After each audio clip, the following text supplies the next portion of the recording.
សួស្តីប្រិយមិត្តទាំងអស់គ្នាស្វាគមន៍មកកាន់វីដេអូថ្មីនៅក្នុងថ្ងៃនេះដែរខ្ញុំនឹងនិយាយបកស្រាយទៅកាន់រឿងមួយដែលមានចំណងជើងថា Touching Gold Captain ដែលវាគឺជាសាច់រឿងមួយនិយាយអំពីដំណើរផ្សងព្រេងទៅស្វែងរកកំណប់មាសនៅក្នុងលអាងភ្នំដ៏បុរាណមួយដែលនឹងឲ្យដំណើរសាច់រឿងគឺពិតជាល្អមើលនិងបតិកាឡាគ្នាតំណងខ្លាំងមែនតើ Admin ជឿជាក់ថាអ្នកនាងប្រកាសជាចូលចិត្តហើយចឹងហើយកុំឲ្យខាត់ពេលវែងឆ្ងាយទៀតយើងទៅតាមដានសាច់រឿងបែបសង្ខេបទាំងអស់គ្នាដែលសាច់រឿងត្រូវបានចាប់ផ្ដើមឡើងជាមួយនឹងទស្សនភាពនៅក្នុងលអាងភ្នំដ៏ចម្លែកមួយដែលនៅក្នុងហ្នឹងក៏មានបរិស3នាក់បាននាំគ្នាចូលទៅខាងក្នុងដើម្បីទៅស្វែងរកមាសពួកគេពិតជាសប្បាយរីករាយខ្លាំងមែនទែននៅពេលដែលបានចូលទៅក្នុងតំបន់ភ្នំមួយហ្នឹងប៉ុន្តែនៅពេលដែលពួកគេដើរទៅមុខបានបន្តិចស្រាប់តែមានវិញ្ញាណខ្មោចម្យ៉ាងបានដើរតាមពីក្រោយពួកគេក៏ទទួលអារម្មណ៍ចម្លែកមួយហ្នឹងចឹងហើយក៏ចាប់ផ្ដើមរៀបចំពិធីដោយបានយកធូបម្នាក់មួយសរសៃមកដុតហើយបរិសម្នាក់នោះដែលជាមេដឹកនាំហ្នឹងក៏បានបោះកាក់មួយចូលក្នុងធូបរបស់គាត់រួចហើយក៏បានយកធូបនឹងទៅដោតដើម្បីចាប់ផ្ដើមពិធីបើកទ្វារនៅក្នុងកន្លែងហ្នឹងភ្លាមមេដឹកនាំដែលមានឈ្មោះថាកៅក៏បានទៅបើកកលឹះយន្តនៅកន្លែងហ្នឹងគ្រាន់តែមួយវាភ្លាមទ្វារហ្នឹងក៏បានបើកភ្លឺនឹងចិញ្ចាចគឺភ្លឺពណ៌មាសតែម្ដងហើយក៏មានហ្គាសពណ៌មាសបានហោះចូលមកក្នុងច្រមុះពួកគេផងដែរពួកគេនៅពេលដែលស្រូបហ្គាសហ្នឹងហើយក៏ចាប់ផ្ដើមវិលអ្នកខ្លះក៏ក្អួតអ្នកខ្លះក៏ប្រកាច់ប្រកិនចឹងទៅជានេះទៀតខ្មោចក៏បានដេញតាមវាប្រហារពួកគេបរិសម្នាក់នោះក៏បានរត់ទៅបុកជាមួយនឹងភ្នោសន្លប់បាត់ទៅហើយម្នាក់ទៀតដែលមានឈ្មោះថាឈូដោយសារតែត្រូវហ្គាសបំពុលគាត់ក៏បានរត់ចូលទៅខាងក្នុងដើម្បីទៅស្វែងរកមាសដែលហ្នឹងឯនៅខាងក្នុងហ្នឹងគឺពិតជាចម្លែកខ្លាំងមែនទែនគឺមានសត្វតែក្មេងៗឈរតម្រង់ជួរទាំងសងខាងផ្លូវដើម្បីស្វាគមន៍ពួកគេតែហ្នឹងឯដោយសារតែរៀងពុលអីហើយហ្នឹងពួកគេក៏បានចូលទៅខាងមុខទៀតក៏បានទៅឃើញមឈូសមាសមួយដែលនៅក្នុងហ្នឹងឯគឺជាកំណប់ដែលគេកំពុងតែតាមស្វែងរកដែលហ្នឹងឯយូក៏បានទៅគាស់ទ្វារមឈូសមាសហ្នឹងទៅស្រាប់តែបានឃើញសាកសពមួយនៅខាងក្នុងហ្នឹងដែលវាគឺជាសាកសពស្ដេចសម័យបុរាណនៅក្នុងមាត់សាកសពមួយហ្នឹងគឺមានត្បូងអមតៈមួយដែលគេជឿថាវាអាចធ្វើឲ្យមនុស្សមានជីវិតអមតៈបានប៉ុន្តែដល់ពេលដែលគេដកត្បូងនឹងចេញមកខ្មោចមួយហ្នឹងក៏បានបើកភ្នែកហើយវាក៏បានបញ្ចេញផ្សែងចេញជាថាមពលធ្វើឲ្យមឈូសនៅជុំវិញហ្នឹងបើកបន្តគ្នាឡើងព្រាតដែលហ្នឹងឯងបន្ទាប់ពីមឈូសនឹងរង្គើហើយស្រាប់តែមានខ្យល់ដំរីយក្សមួយបានចេញមកវាប្រហារពួកគេភ័យខ្លាំងពេកក៏បានរត់ត្រឡប់ក្រោយវិញប៉ុន្តែក៏ត្រូវបានក្មេងៗទាំងអស់គ្នាហ្នឹងមកស្ទាក់ផ្លូវជាប់នៅពីមុខគឺជាក្មេងៗនៅពីក្រោយគឺជាខ្យល់ដំរីពួកគេក៏ចាប់ផ្ដើមទាន់ផ្លូវតែម្ដងបន្តិចក្រោយមកខ្យល់ដំរីក៏បានប្រើកន្ទុយរបស់វាចាក់យូស្លាប់បាត់ម្នាក់ដែលហ្នឹងឯងនៅសល់តែកើម្នាក់ឯនោះទេដែលនៅរស់ដែលហ្នឹងឯងនៅពេលដែលយើងកំពុងតែជួយចិត្តជាមួយនឹងទស្សនភាពមួយហ្នឹងស្រាប់តែថាសាច់រឿងក៏បានកាត់មកក្នុងពេលបច្ចុប្បន្នកាលនេះវិញដែលរឿងក្បាលមិញហ្នឹងគ្រាន់តែជាការនិទានរបស់លោកតាម្នាក់ដែលកំពុងតែនិទានសាច់រឿងដ៏ជក់ចិត្តហ្នឹងប្រាប់អ្នកភូមិដើម្បីបង់លុយឲ្យគាត់កំពុងតែសប្បាយហ្នឹងស្រាប់តែមានគ្រូសិល្ប៍ម្នាក់ទៀតមានឈ្មោះថាកៅក៏បានចូលមកដេញគាត់ចេញពីកន្លែងហ្នឹងគ្រប់គ្នាឃើញហើយក៏បានរត់ចេញពីកន្លែងហ្នឹងខ្ទេចអត់បង់លុយឲ្យគាត់នោះទេហើយហ្នឹងអ្នកទាំងពីរក៏បានចរចាសន្តិភាពជាមួយនឹងគ្នាថាចែកគ្នារត់ស៊ីអីចឹងណាប៉ុន្តែកំពុងតែចរចាគ្នាចឡើ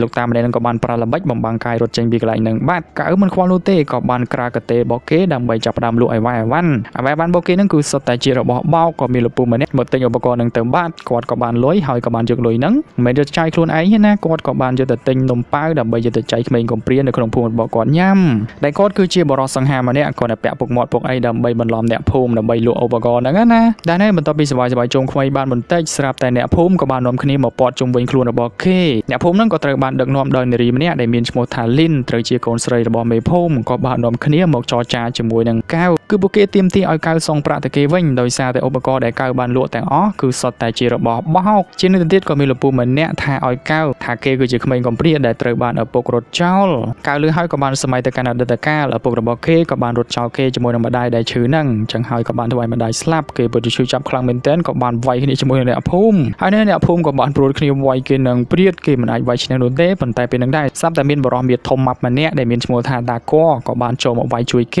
េវាយចុះវាយឡើងពួកគេក៏បានរត់ចេញពីភូមិនឹងរួចខ្លួនហើយនៅពេលទៅដល់កន្លែងស្ងាត់ហ្នឹងកៅក៏សម្រេចចិត្តថានឹងទៅភូមិមួយទៀតដែលមានឈ្មោះថាទូប៉ុន្តែតាកក៏បានប្រាប់គេថាភូមិទូទើបតែត្រូវបានទាហានជប៉ុនដែលត្រូវបានដឹកនាំដោយឧត្តមសេនីយ៍ម្នាក់ដែលមានឈ្មោះថា Fuji ដែលគាត់មានពាក់អាវក្រោះមាសហ្នឹងទៅបំផ្លាញបាត់ទៅហើយចឹងហើយគេមិនអាចទៅកន្លែងហ្នឹងបាននោះទេកៅលឺចឹងហើយក៏បានអួតថាបើសិនជាពួកជប៉ុនមកភូមិរបស់គេនឹងនាំគ្នាទៅរត់ពួននៅក្នុងភ្នំបុរាណនៃរជ្ជកាលជីនគ្រាន់តែលឺចឹងភ្លាមតាកៅក៏បានតបថាអូយខ្ម ខ្មោចច្រើនណាស់ឡើយហ្នឹងតែទៅខ្មោចលងស្លាប់ហើយដែលនឹងកំពុងតែនិយាយគ្នាយ៉ាងជក់ចិត្តហ្នឹងស្រាប់តែកងទ័ពជប៉ុនក៏បានដឹកនាំគ្នាចូលមកដល់ក្នុងភូមិរបស់កៅតែម្ដងពួកគេក៏បានទៅចាប់អ្នកភូមិគំរាមដើម្បីស្វែងរកបរិសម្នាក់ដែលអាចដឹកនាំពួកគេចូលទៅក្នុងភ្នោបុរាណដើម្បីទៅរកត្បូងទិព្វធ្វើឲ្យមនុស្សមានជីវិតអមតៈពេលនឹងដែរមេភូមិក៏បានតវ៉ាជាមួយនឹងលោកមេបញ្ជាការជប៉ុនថាភូមិរបស់គាត់ក្រខ្លាំងណាស់មានមាសមានពេជ្រមានត្បូងអីមកពីណាដែលពេលនឹងដែរកៅក៏បានលួចមើលសកម្មភាពមួយហ្នឹងហើយដោយសារតែខ្លាចខ្លាំងពេកក៏សម្រេចចិត្តរត់ចោលភូមិបាត់ទៅ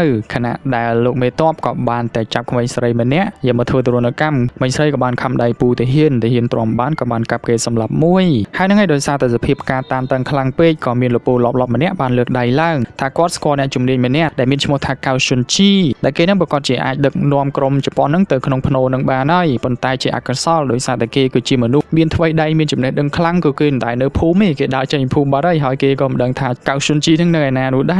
រទាហានជប៉ុនលើចឹងហើយក៏មិនជឿពួកគេនោះទេក៏បានសម្រេចថានឹងសម្លាប់មនុស្សមួយថ្ងៃ5នាក់បើសិនជាកៅស៊ុនជីមិនមកជួបគេនោះទេគេនឹងសម្លាប់រហូតតែអស់ពីភូមិតែម្ដងបន្ទាប់ពីហ្នឹងទៅយប់ឡើងក៏បានមកដល់កៅស៊ុនជីក៏បានទៅដុតកដាប្រាក់ដើម្បីសែនឲ្យម្ដាយរបស់គេនៅពីមុខភ្នោហ្នឹងដុតបដាសម័យទៅគណៈដិតកាបដាដែលម្ដាយរបស់គេបានស្លាប់យ៉ាងអធមដោយសារតែឪពុករត់ចោលកំពុងតែសម័យហ្នឹងដាកូក៏បានរត់មកប្រាប់គេថាកងទ័ពជប៉ុនបានសម្លាប់អ្នកភូមិរបស់គេមួយថ្ងៃ5នាក់អាណាហើយក៏ចង់បបួលគេត្រឡប់ទៅភូមិវិញដើម្បីទៅជួយអ្នកភូមិតែហ្នឹងកំពុងតែនិយាយគ្នាហ្នឹងស្រាប់តែមានទាហានជប៉ុន2នាក់បានមកឃើញពួកគេក៏បានដេញចាប់ពួកគេទៅពួកគេក៏គ្មានជំរឿក៏បានរត់ចូលក្នុងភូមិវិញចូលដល់ក្នុងភូមិភ្លាមកៅក៏បានប្រើជំនាញរបស់គេគប់ដុំថ្មចាត់ការទាហានទាំង2នាក់ហ្នឹងប៉ុន្តែក៏ត្រូវបានទាហានដទៃទៀតរត់ដេញតាមគេដែលហ្នឹងឯងគេដោយសារតែល្បិចស្គាល់កលុកលាតភូមិច្រើនក៏បានរត់ពួននៅកន្លែងមួយបានសម្រេចបន្ទាប់ពីហ្នឹងទៅយើងក៏បានឃើញទស្សនវិជ្ជានៅក្នុងផ្ទះដែលអ្នកភូមិទាំងអស់គ្នាហ្នឹងត្រូវបានទាហានជប៉ុនឡុកដោនអត់ឲ្យចេញទៅណានោះទេហើយលោកតាមេភូមិហ្នឹងក៏បាននិយាយអំពីប្រវត្តិភ្នោបុរាណដែលគេចង់ទៅរកហ្នឹងដែលល្បីថាមានវិញ្ញាណខ្មោចចំនួន3000នាក់ដែលបានការពារនៅក្នុងភ្នោហ្នឹងអញ្ចឹងហើយបើសិនជាទៅបើមិនបះសក់នោះទេក៏ស្លាប់ដែរកំពុងតែនិយាយគ្នាហ្នឹងកៅក៏បានបើកដំបូលនៅកន្លែងហ្នឹងមកហើយក៏បានចរចាជាមួយអ្នកភូមិថាគេនឹងព្រមជួយអ្នកភូមិជូនពួកជប៉ុនទៅក្នុងភ្នោហ្នឹងបើសិនជាអ្នកភូមិព្រមផ្ដល់លុយឲ្យគេចំនួន500ដំឡឹងលោកតាក៏យល់ព្រមជាមួយនឹងគេថាបើធ្វើបេសកកម្មជួយអ្នកភូមិហើយគាត់នឹងផ្ដល់លុយ500ដំឡឹងទៅឲ្យគេក៏បានចូលមកខាងក្រោមចរចាជាមួយនឹងអ្នកភូមិថាចាប់ពីថ្ងៃហ្នឹងទៅឲ្យគោរពតាមសម្ដីរបស់គេដោយសារតែគេគឺជាម្ចាស់គំនិតត្រូវតែធ្វើតាមអ្វីដែលគេបញ្ជាណាក៏បានរំលាយភាសាគ្នាដើម្បីរៀបចំគម្រោងតតាំងជាមួយនឹងទាហានជប៉ុនបន្ទាប់ពីហ្នឹងទៅគេក៏ចាប់ផ្ដើមរៀបចំក្បួនបែបបុរាណដើម្បីអញ្ជើញលោកកៅស៊ុនជីឲ្យមកជួបជាមួយនឹងមេដឹកនាំទាហានជប៉ុនស៊ុនជីក៏បានចេញមកខាងក្រៅក៏បានមកចរចាជាមួយលោកហ្វូជីហ្នឹងក៏បានដកផែនទីដឹកនាំពួកគេទៅរកកំណប់ហ្នឹងឲ្យកៅមើលហើយក៏ថានៅកន្លែងហ្នឹងគឺមានខ្មោចច្រើនខ្លាំងណាស់បើសិនជាចូលទៅប្រេះផ្ដាស់ហ្នឹងប្រកាសជាងាប់ទាំងអស់គ្នាហើយចឹងហើយជាវិធីសាស្ត្រដោះស្រាយគឺគេត្រូវដោះលែងអ្នកភូមិទាំងអស់គ្នាឲ្យចូលទៅក្នុងរូងនឹងមុនដាំដើមឈើនៅកន្លែងហ្នឹងចំនួន7ថ្ងៃដើម្បីរំងាប់វិញ្ញាណខ្មោចទើបពួកគេអាចចូលក្នុងកន្លែងហ្នឹងបានលោកមេដឹកនាំក៏យល់ព្រមដោះលែងអ្នកភូមិឲ្យទៅធ្វើប្រតិបត្តិការហ្នឹងទៅបន្ទាប់ពីហ្នឹងសាច់រឿងក៏បានកាត់ទៅរយៈពេល7ថ្ងៃក្រោយមកក៏ដល់ថ្ងៃដែលកៅត្រូវជួនទាហានជប៉ុនទៅក្នុងរូងហ្នឹងហើយកៅក៏បានប្រើឧបករណ៍ស្ទង់របស់គេស្ទង់ចុះស្ទង់ឡើងក៏បានរកឃើញទីតាំងភ្នោចឹងហើយក៏បានប្រាប់ឲ្យទាហានជប៉ុនបំទូគ្រាប់បែកភ្នំហ្នឹងទៅដើម្បីចូលទៅខាងក្នុងហ្នឹងហើយក្រុមទាហានក៏បានទៅដាក់គ្រាប់បែកបំទូកន្លែងហ្នឹងបានសម្រេចផ្ទុះហើយក៏កៅបានប្រើល្បិចមួយទៀតអត់ឲ្យទាហានជប៉ុនយកអាវុធយកអីចូលនោះទេថាបើយកកំភ្លើងយកអីចូលទៅវាខុសក្បួននៅក្នុងភ្នោត្រូវតែដាក់ចូលខាងក្រៅប៉ុន្តែជប៉ុនហ្នឹងមានល្ងងឯណាក៏ពួកគេនៅតែបន្តយកកំភ្លើងយកអីចូលទៅក្នុងហ្នឹងដដែលនៅពេលដែលចូលក្នុងរូងហ្នឹងភ្លាមកៅក៏បានបោះបាល់មួយដើម្បីស្វែងរកអន្ទាក់ហើយបោះទៅក៏អត់ឃើញអន្ទាក់នោះទេចឹងហើយគេក៏បានដើរចូលទៅខាងក្នុងហ្នឹងបានយ៉ាងមានសុវត្ថិភាពចូលទៅដល់មុខក៏បានជួបជាមួយនឹងទ្វារមួយកៅក៏បានប្រើក្បួនរបស់គេបើកទ្វារហ្នឹងបានសម្រេចហើយក៏បាននាំគ្នាដើរចូលទៅខាងក្នុងទៅដែលវាក៏ជាបន្ទប់ដ៏ធំមួយដែលមានសុទ្ធតែរូបសំណាក់មេតបរាប់រយនាក់ហើយនៅពេលដែលដើរចូលទៅក្នុងបន្ទប់នឹងផ្លុកស្រាប់តែទ្វារក៏បានបិទឯងកក់ពួកគេជាប់នៅក្នុងនឹងតែម្ដងភ្លាមនឹងដែរក៏ដឹងក៏ចាប់ដើមរោគក្រើងពួកគេក៏ចាប់ដើមភ័យហើយរូបសំណាក់មេតបទាំងអស់គ្នានឹងក៏ចាប់ផ្ដើមបង្វិលក្បាលតម្រង់មកកាន់ពួកគេហើយវាក៏បានលៀនអណ្ដាតចេញមកនៅក្នុងអណ្ដាតរបស់ពួកវាគឺសុទ្ធតែជាពស់ក៏បានវាជ័យមកដេញចឹកពួកគេអ្នកណាកាប់ទាន់ក៏ទាន់ទៅណាកាប់មិនទាន់ក៏ត្រូវបានពស់ចឹកស្លាប់ពស់ងាប់មួយវាបញ្ចេញថែមមួយទៀតចេញកាន់តែយូរគឺពស់កាន់តែធំហក់មកខំស៊ីពួកគេតែម្ដងបន្ទាប់ពីបញ្ចេញពស់អស់ហើយវាក៏ចាប់ផ្ដើមបញ្ចេញស្នាមម្ដងបាញ់ព្រួយមកកាន់ពួកនឹងស្លាប់ឡើងព្រាតបាញ់ចុះបាញ់ឡើងទៅកន្លឹះយន្តនឹងក៏បានបញ្ឈប់បានន័យថាដំណាក់កាលកន្លឹះយន្តទី1នឹងបានបញ្ចប់ហើយពេលនឹងដែរទាហានជប៉ុនចាប់ផ្ដើមសង្ស័យទៅលើកៅហើយដែលបាននាំគេមកជាប់អន្ទាក់នៅកន្លែងហ្នឹងប៉ុន្តែគ្មានជំរឿននោះទេគេក៏តម្រូវឲ្យកៅនាំគេបន្តដំណើរទៅមុខទៀតកៅក៏បានដឹកនាំពួកគេចូលទៅដល់ខាងក្នុងមួយជាន់ទៀតដែលនៅកន្លែងហ្នឹងតម្រូវឲ្យពួកគេដើរឆ្លងស្ពានយល់ហ្នឹងហើយនៅដោយសារតែជប៉ុនខ្លាចថាដើរទៅបាក់ហើយខ្លាចលោកកៅ ៅមានល្បិចអីហ្នឹងក៏តម្រូវឲ្យកៅជាមួយនឹងអ្នកភូមិដើរទៅតាមនឹងមុនកៅក៏បានដឹកនាំអ្នកភូមិដើរនៅលើស្ពាននឹងទាំងភ័យខ្លាចនៅសងខាងស្ពានហ្នឹងក៏មានរូបសំណាកភ្នែក3ដែលបានបាញ់ភ្លើងដាក់ពួកគេដែលមើលទៅគួរឲ្យព្រឺសម្បល់ខ្លាំងមែនទែនប៉ុន្តែពួកគេក៏បានដើរឆ្លងបានដោយសុវត្ថិភាពទាហានជប៉ុនឃើញថាអត់មានបញ្ហាអីនោះទេគេក៏បានដើរតាមក្រោយពីពួកនឹងដែរទៅប៉ុន្តែដើរទៅដល់កណ្ដាលស្ពានស្រាប់តែមានដុំដែកបានធ្លាក់មកបំបុកពួកគេតែម្ដងដុំដែកមិនមែន1មិនមែន2ណាគឺនឹង3 4បានយល់យកបក់ពួកគេអ្នកណាអោនផុតក៏ផុតអ្នកណាអោនផុតក៏ត្រូវបានវាបោកធ្លាក់ចូលទៅខាងក្រោមហើយពួកគេក៏បានកិច្ចចេញពីដុំដែកនឹងមួយស្របក់ក៏បានឆ្លងស្ពានបានសម្រេចទៅដល់ភ្លាមទាហានជប៉ុននឹងក៏បានទៅតវ៉ាជាមួយនឹងកៅហើយដើម្បីបានជាអាកលឹះយន្តនឹងវាប្រហារតែពួកជប៉ុនពួកចិនអត់មានបញ្ហាអីណាកៅក៏បានប្រាប់ថាដោយសារតែពួកគេយកអាវុធចូលមកខាងក្នុងនឹងឯងលោកមេទ័ពជប៉ុនក៏បានខឹងដោយសារតែស្លាប់កងទ័ពរបស់គាត់អស់ច្រើនខ្លាំងពេកគាត់ក៏បានសម្លាប់អ្នកភូមិ2នាក់ដើម្បីដោះដូរជាមួយនឹងការស្លាប់ទាហានរបស់គាត់តែនៅបន្ទាប់ពីហ្នឹងពួកគេក៏បានបន្តដំណើរទៅមកទៀតក៏បានចូលទៅក្នុងបន្ទប់ធំមួយទៀតចូលដល់ភ្លាមក៏ចាប់ផ្ដើមភ័យទៀតហើយកៅក៏បាននាំគ្នាដើរបិទយន្តទៅតាមទ្វារហ្នឹងដើម្បីធ្វើទ្វារហ្នឹងរបើកបន្តិចក្រោយមកទ្វារហ្នឹងក៏បានរបើកមែនឃើញយ៉ាងដែរទាហានជប៉ុនក៏បាននាំកៅឲ្យចូលទៅខាងក្នុងដែលវាក៏ជាបន្ទប់ចុងក្រោយកន្លែងដែលគេស្វែងរកភ្នោដើម្បីយកមាសយកគុជអមតៈហ្នឹងហើ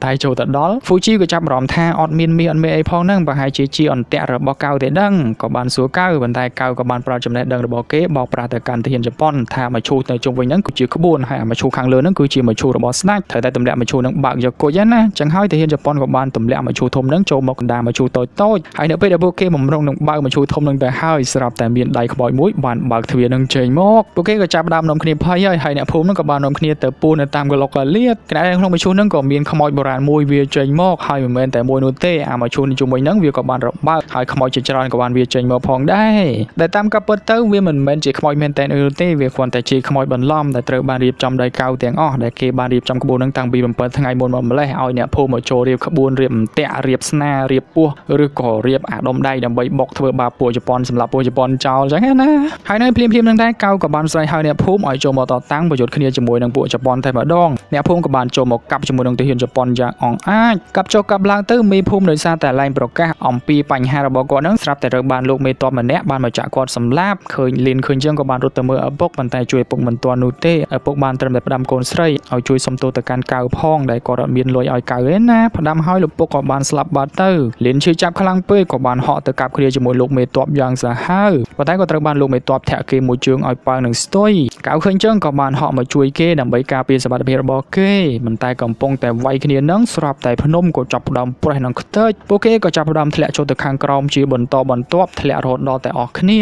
ហើយមូលហេតុដែលភ្នំនឹងប្រេះនឹងគឺដោយសារតែមានពស់យក្សមួយបានវាមកដេញតាមពួកគេហើយនឹងឯពស់យក្សនឹងក៏បានវាចូលទៅខាងក្រោមដើម្បីតាមស៊ីពួកគេទៅបន្ទាប់ពីនឹងបានមួយសបកអ្នកទាំងអស់គ្នាដែលធ្លាក់ចូលខាងក្រោមនឹងក៏បានដឹងខ្លួនម្ដងមួយនៅពេលដែលដឹងខ្លួនស្រុះគ្នាអស់ហើយកៅក៏បានឃើញសាកសពមួយត្រូវបានថ្មសង្កត់គេក៏បានទៅបើកថ្មនឹងមកទៅស្រាប់តែបានឃើញសាកសពនឹងស្តៀងជាមួយឪពុករបស់គេហើយមានពាក់ខ្សែកឪពុករបស់គេទៀតនៅពីក្រោមនឹងដែរក៏មានសៀវភៅកំណត់ហេតុមួយក្បាលគេក៏បានយកសៀវភៅនឹងមកមើលក៏ដឹងថាម្នាក់នឹងមានឈ្មោះថាសៅខួយដែលត្រូវជាឪពុករបស់គេនឹងតែម្ដងឪពុកនឹងក៏បានសរសេរនៅក្នុងកំណត់ហេតុថ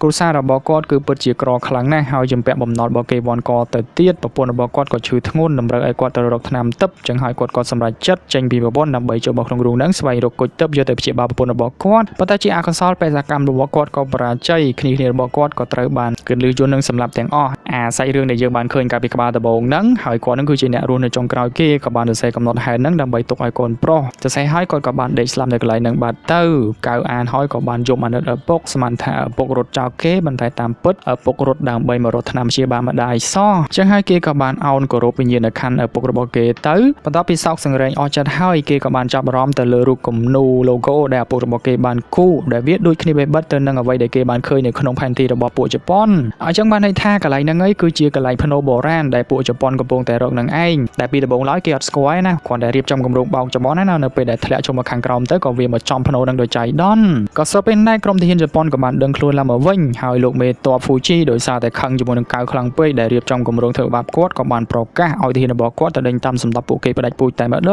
ងកៅនេះវិញក៏បានអានសំណេរឪពុកបន្តក៏បានឃើញឪពុកនឹងគូរូបចម្លែកដូចជាមានពោះដូចខ្យាដំរីអីមិនទេប៉ុន្តែគេអត់ទាន់យល់ថាឪពុកមានន័យបែបណានោះទេបន្តិចក្រោយមកក្រុមទាហានជប៉ុនក៏បានមកដល់កន្លែងហ្នឹងរួចហើយក៏បានយកដាវមកភ្ជង្គករបស់លីនជាប់កៅក៏បានទៅចរចាជាមួយនឹងពួកហ្នឹងដោយបានយកផែនទីរបស់គេជាមួយនឹង logo ដែលមានលក្ខណៈដូចគ្នាហ្នឹងដែលបានន័យថាកន្លែងហ្នឹងហើយគឺជាភ្នោបុរាណដែលពួកគេតាមរកនៅពួកតែចរចាគ្នាហ្នឹងស្រាប់តែពួកគេបានលឺសំឡេងចម្លែកមួយ មួយក៏ចាប់ផ្ដើមនាំគ្នាភ័យចុះភ័យឡើងទៅស្រាប់តែពួកយក្សក៏បានចេញមកដល់កន្លែងហ្នឹងខំបរោះម្នាក់ស៊ីយកតាបាត់ពួកហ្នឹងក៏បានភ័យនាំគ្នារត់ចែកជើងនឹងព្រាតហើយលីននេះវិញរត់អត់ទាន់គេនោះទេក៏បំរុងត្រូវបានពស់ស៊ីទៅហើយបន្តែកែវក៏បានយកថ្មមួយគប់ក្បាលរបស់ពស់ហើយក៏មានឱកាសនាំលីនរត់ចេញពីកន្លែងហ្នឹងពួកគេក៏បានចូលទៅតាមផ្លូវដ៏ចង្អៀតមួយពស់ហ្នឹងចង្អៀតក៏ដោយក៏វានៅតែវាដេញតាមពួកហ្នឹងបន្តទៀតហ្នឹងហើយវាចុះវាឡើងក៏បាននាំគ្នាចូលទៅក្នុងបន្ទប់មួយទៀតហើយចូលដល់កន្លែងហ្នឹងភ្លាមក៏ចាប់ដើមភ័យទៀតដោយសារតែបន្ទប់ហ្នឹងនឹងជាប់ទ្វារនឹងចិត្តប៉ុន្តែរៀងសំណាងដែរដោយសារតែទ្វារនៅកន្លែងហ្នឹងតូចពស់ហ្នឹងក៏បានជាប់កនៅកន្លែងហ្នឹងចូលមិនទាន់រួចនោះទេ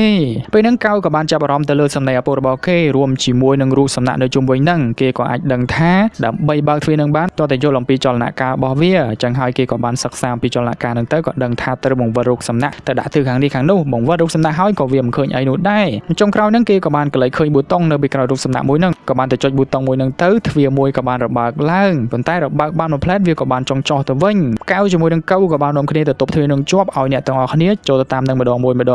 ន្ទាប់ពីគ្រប់គ្នាចូលអស់ហើយកៅក៏បានចូលតាមក្រោយគេក៏ចំពេលដែលពស់ដេញតាមគេមកល្មមប៉ុន្តែក៏អាចរត់ផុតជាប់ពស់នៅក្នុងនឹងតែម្នាក់ឯងដែលនេះពួកគេចេញពីបន្ទប់នឹងទៅក៏បានជាប់នៅក្នុងបន្ទប់មួយទៀតទ្វារនឹងក៏បានបិទពួកគេជាប់នៅកន្លែងនឹងចិត្តតែម្ដងគ្មានផ្លូវចេញនោះទេ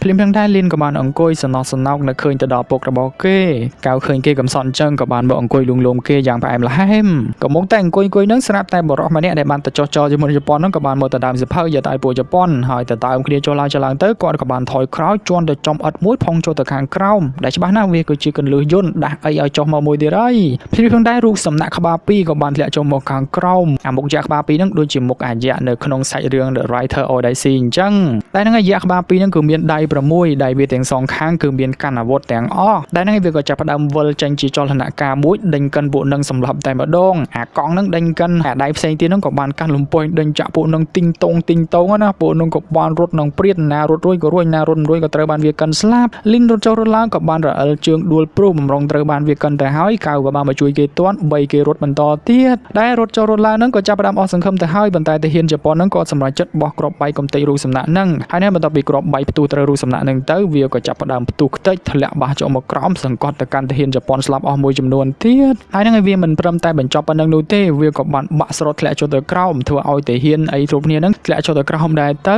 កៅហ្នឹងក៏បានធ្លាក់ចុះទៅក្រោមដែរប៉ុន្តែក៏ត្រូវបានតាកោចាប់ដៃគេជាប់តាកោក៏ព្យាយាមទាញគេឡើងទៅលើនៅពេលដែលគេឡើងទៅលើហើយក៏បានឃើញរបួសរបស់តាកោដែលថាគេជិតស្លាប់ទៅហើយគេក៏បានផ្ដាំទៅកាន់តាកោថាភូមិរបស់គេអត់មានលុយ500រំលឹងឲ្យកៅនោះទេគ្រាន់តែជាការភូតឲ្យសុំទោសផងដាំផ្ញើហើយតាកោក៏បានស្លាប់បាត់ទៅកៅពិតជាឈឺចាប់ខ្លាំងមែនតែនក៏បានយំអាណិតមិត្តភ័ក្តិហើយចុងក្រោយហ្នឹងគេក៏បានយកអាក្រឹតរបស់គេទៅដណ្ដប់ឲ្យសាកសពមួយហ្នឹងទៅរួចហើយគេក៏បានបដិញ្ញាថានឹងទៅសម្លាប់មេតហ្វូជីឲ្យបានដើម្បីយកអាក្រោះមាសហ្នឹងជាថ្នូរជាមួយនឹងមាស500ដំឡឹងអញ្ចឹងហើយគេក៏បានចូលទៅខាងក្នុងទៅរកពួកហ្នឹងទៅក៏ចំពេលដែលពួកហ្នឹងកំពុងតែបំរុងសម្លាប់អ្នកភូមិគេក៏បានទៅចរចាជាមួយពួកហ្នឹងថាបើសិនជាពួកគេបន្តដំណើរដើរញ៉ៃនៅតាមហ្នឹងប្រកាសជាជួបជាមួយនឹងអន្ទាក់ហើយដូចដឹងស្រាប់ហើយនៅក្នុងកន្លែងហ្នឹងមានអន្ទាក់ច្រើនខ្លាំងមែនទែនចាដើរមិនប្រយ័ត្នប្រកាសជាស្លាប់ហើយគេក៏បានទៅចុចប៊ូតុងមួយបញ្ជាក់ឲ្យពួកហ្នឹងដឹងថាកន្លែងណាក៏មានកលឹះយន្តដែរហើយអត់មានបញ្ហាអីនោះទេសម្រាប់កៅដោយសារតែគេមានសភៅកំណត់ហេតុបញ្ជាក់អំពីទីតាំងកលឹះយន្តទាំងអស់ហ្នឹងហើយអញ្ចឹងហើយបើសិនជាយល់ព្រមជាមួយនឹងគេដោះលែងអ្នកភូមិទាំងអស់គ្នាហ្នឹងទៅគេនឹងដឹកនាំពួកហ្នឹងទៅរកកំណប់មាសឬក៏ទៅរកត្បូងអមតៈហ្នឹងឲ្យបានទាហានជប៉ុនក៏បានយល់ព្រមក៏បានដោះលែងប្រជាជនមួយចំនួនកៅក៏បានប្រោសប្រជាជនទាំងអស់គ្នាហ្នឹងរត់ចេញទៅក្រៅមុនគេទៅហើយទាហានជប៉ុនក៏បានទុកចំណាត់ខាងមួយចំនួនដូចជាលៀនអេស៊ីដើមដើម្បីបន្តដំណើរចូលទៅខាងក្នុងជាមួយនឹងគេទៀតហ្នឹងហើយគេក៏បានឲ្យកៅដឹកនាំពួកគេបន្តដំណើរទៅមកកៅក៏បានដើរដឹកនាំពួកគេទៅហើយក៏បានចូលទៅក្នុងបន្ទប់មួយដែលវាធំខ្លាំងមែនតែនហើយនៅក្នុងកន្លែងហ្នឹងគឺមានសុទ្ធតែរូបសំណាក់បាក់បែកដែលវាគឺជាកន្លែងចុងក្រោយដឹកនាំពួកគេទៅកាន់ភ្នំមាសហ្នឹងឯងដែលហ្នឹងនៅពីមុខពួកគេហ្នឹងគឺមានភ្នំមាត់យក្សដ៏ធំមួយដែលនៅជិតហ្នឹងគឺមានប៊ូតុងមួយសម្រាប់ពួកគេចុចបើកទ្វារកៅក៏បានផ្ដាំទៅកាន់មិត្តភក្តិរបស់គេបើតាមកំណត់ហេតុដែលពួករបស់គេបានសរសេរហ្នឹងគឺនៅក្នុងហ្នឹងមានហ្គាសពុលអញ្ចឹងហើយហាមដកដង្ហើមហាមដកខ្យល់ហាមចូលទៅក្នុងហ្នឹងថាហើយគេក៏បានចុចកលឹះយន្តហ្នឹងទ្វារដ៏ធំមួយហ្នឹងក៏បានរបើកបញ្ចេញពន្លឺពណ៌មាសចេញពីខាងក្នុងរួមជាមួយនឹងហ្គាសពណ៌មាសផងដែរទាហានជប៉ុនមេតជប៉ុនហើយបានដឹងអីនោះទេក៏បានស្រូបដង្ហើមយកអាខ្យល់ទាំងអស់ហ្នឹងចូលក្នុងព ពោះហើយក៏ចាប់ផ្ដើមពលអ្នកដទៃណាក៏ដោយតែចូលហ្គាសនឹងក្នុងសួតប្រកាសជាពលទាំងអស់គ្នាហើយក៏ចាប់ផ្ដើមរត់ចូលទៅខាងក្នុងនឹងតែម្ដងអ្នកដែលនៅសេសសល់ចេញពីការពលនឹងគឺមានតែកៅជាមួយលីនោះទេដោយសារតែគេអត់បានដកខ្យល់នឹងចូលក្នុងពោះប៉ុន្តែបើទោះបីជាយ៉ាងណាក៏ដោយពួកគេត្រូវតែចូលទៅខាងក្នុងនឹងដើម្បីទៅជួយអស់ទាញអ្នកភូមិឲ្យរត់ចេញពីនឹងវិញណាក៏បាននាំគ្នាចូលទៅខាងក្នុងនឹងទៅនៅខាងក្នុងនេះវិញនៅពេលដែលតាហ៊ានចូលទៅដល់កន្លែងហ្នឹងក៏ចាប់ផ្ដើមនាំគ្នាខ្វាកដោយសារតែមានមាសពេជ្រកែវកងច្រើនខ្លាំងណាស់ពួកគេក៏បាននាំគ្នាទៅដណ្ដើមប្រមូលយកមាសនឹងរៀងៗខ្លួនកៅនឹងក៏ព្យាយាមទៅជួយអ្នកភូមិអស់ចេញពីកន្លែងហ្នឹងណាប៉ុន្តែអ្នកភូមិនឹងពលអស់ហើយក៏មិនដឹងអីនោះទេក៏បានវាយវាយតបទៅលើខ្លួនប្រាណរបស់កៅមេតូហ្វូជីនេះវិញក៏បានដើរទៅចំពីមុខអាមឈូសមាសនឹងតែម្ដងគាត់ក៏ចាប់ផ្ដើមរៀបចំក្បួនដើម្បីបើកមឈូសនឹងទៅក្តារដែលតាហ៊ានខ្លះទៀតហ្នឹងក៏បាននាំគ្នាស៊ីអាគ្រីស្តាល់តកដែលវានឹងគឺជាតកពុលតែស៊ីហើយប្រកាសជាងាប់ហើយពួកហ្នឹងក៏បានស៊ីទៅហើយក៏បានប្រែមុខជាខ្មៅបែកពពុះមាត់ប្រកាច់ប្រកិនប៉ុន្តែប្រកាច់ទៅហើយហ្នឹងក៏នៅតែប្រមូលទ្រព្យយកទៅអោបទៀតលីនឃើញសភាពការមិនស្រួលក៏បានចាំអ្នកភូមិចងដើម្បីកុំឲ្យពួកគាត់រត់ឈួតហើយចាប់បានក៏បានតែអ្នកចាំបានទេក៏បានរមៀលធ្លាក់ចូលក្នុងជ្រោះស្លាប់បាត់ទៅកៅនៅពេលដែលឃើញអាការៈពួកហ្នឹងពុលអាគ្រីស្តាល់ហ្នឹងក៏ថាដូចជាអ្វីដែលម្ដាយរបស់គេឈឺខ្លាំងណាស់អញ្ចឹងបានន័យថាជំងឺកាចសាហាវដែលបានទៅវាប្រហារអ្នកភូមិហ្នឹងគឺត្រូវបានបញ្ចេញពីភ្នូនឹងឯងលោកមេតូហ្វូជីក៏បានបើកទ្វារមឈូសនឹងបានសម្រេចក៏បានឃើញខ្មោចឆៅមួយនៅខាងក្នុងហ្នឹងគាត់ពិតជាសប្បាយចិត្តខ្លាំងមែនទែនដោយសារតែខ្មោចឆៅបានបៀមត្បូងអមតៈគាត់ក៏បានដកយកត្បូងអមតៈនឹងចេញមកគាត់តែដកចេញភ្លាមហ្នឹងស្រាប់តែខ្យាដំរីយៈក៏បានចេញមកវាប្រហារពួកគេផងដែរពួកគេក៏ចាប់ផ្ដើមភ័យនឹងសោភ្នែកកៅក៏បាននាំគ្នាដឹកអ្នកភូមិចេញទៅខាងក្រៅហើយក៏បានចាក់សោពួកអ្នកនៅខាងក្រៅហ្នឹងឲ្យចូលមកខាងក្នុងនោះទេដោយសារតែខ្លាចស្លាប់គេក៏បានចូលទៅខាងក្នុងដើម្បីទៅតតាំងជាមួយនឹងអាខ្យាដំរីយៈនឹងតែម្នាក់ឯងហ្វូជីនេះវិញក៏បានទៅរត់ពួននៅកលៀតមួយនោះហើយក៏បានទៅយកអាត្បូងអមតៈដើម្បីព្យាបាលរបួសរបស់គេឲ្យគេខ្លាចជាមនុស្សអមតៈប៉ុន្តែកំពុងតែប្រតិបត្តិការហ្នឹងស្រាប់តែកូនចៅរបស់គេក៏បានមកដណ្ដើមត្បូងនឹងចេញពីគេហើយក៏បានវាយគ្នានឹងប្រកាច់ប្រកិនកូនចៅក្បត់ម្ចាស់ក្បត់កូនចៅខណៈខ្យាដំរីនៅខាងក្រៅនេះវិញក៏នៅតែបន្តខំសម្លាប់ពួកទាហានជប៉ុននឹងបន្តទៀតកៅឃើញចឹងក៏បានហក់ទៅយកដាវមួយរួចហើយក៏បានទៅកាប់គ្នាជាមួយនឹងជើងរបស់ខ្យាដំរីធ្វើឲ្យវាចេញឈាមនឹងឆ្វាចប៉ុន្តែខ្យាដំរីឈឺជើងហើយវាក៏បានប្រើកន្ទុយមកដេញចាក់ខៅប៉ុន្តែខៅមិនខ្វល់នោះទេគេក៏បានហក់ទៅពីលើខ្យាដំរីហើយក៏បានយកដាវនឹងចាក់ចូលក្នុងក្បាលរបស់ខ្យាដំរីនឹងតែម្ដងខ្យាដំរីក៏បានប្រកាច់កៅក៏បានដាក់ដាវនឹងមួយកែងឲ្យវាលិចកប់ចូលក្នុងករបស់ខ្យាដំរីនឹងក៏បានដាច់ចោលស្លាប់បាត់ទៅតែហ្នឹងឯងបន្ទាប់ពីខ្យាដំរីងាប់ហើយភ្នូនឹងវាក៏ចាប់ផ្ដើមប្រេះបដាបដាកៅក៏បានទៅឃើញអ្នកទាំងពីរនឹងបងជាឆ្លុះគ្នាគេក៏បានទៅចាក់លោកមេតបម្នាក់នោះឲ្យស្លាប់បាត់ទៅប៉ុន្តែក៏ត្រូវបានលោកមេតបហ្វូជីចាក់គេត្រូវស្មើមួយចំហៀងផងដែរតែហ្នឹងឯងកៅគ្រាន់តែរបួសនោះទេគេនៅមានកម្លាំងនៅឡើយចឹងហើយគេក៏បានទៅយកអាគ្រីស្តាល់ពុលនឹងដាក់ចូលក្នុងមាត់របស់លោកមេតបហ្វូជីស៊ីអាគ្រីស្តាល់នឹងទៅក៏ចាប់ផ្ដើមបែកពពុះមាត់មុខនឹងខ្មៅហើយកៅក៏បានចាក់កគាត់សម្រាប់ចោលបាត់ទៅបន្ទាប់ពីសម្រាប់គាត់ហើយកៅក៏បានយកអាក្រោះមាសរបស់គាត់ដើរចេញទៅខាងក្រៅក៏បាននាំអ្នកភូមិរបស់គេរត់ចេញពីអាងហ្នឹងដែលអាងហ្នឹងវាកំពុងតែបាក់ស្រុតចុះផងដែរប៉ុន្តែមិនមានបញ្ហាអីនោះទេពួកគេក៏បានរត់ចេញទៅក្រៅបានសម្រេចហើយក៏បានទៅសួរសុខទុក្ខគ្នានៅខាងក្រៅហ្នឹងទៅដែលហ្នឹងឯកៅក៏បានយកអាក្រោះមាសហ្នឹងទៅឲ្យអ្នកភូមិដើម្បីយកវាទៅលក់ស្ដារភូមិរបស់គេឡើងវិញនៅពេលហ្នឹងដែរស្រាប់តែកៅបានឃើញលោកពូម្នាក់ដែលបានចរចាមួយគេនៅផ្សារឆ្លោះគ្នាដំបងលោកពូម្នាក់ហ្នឹងក៏បានមកស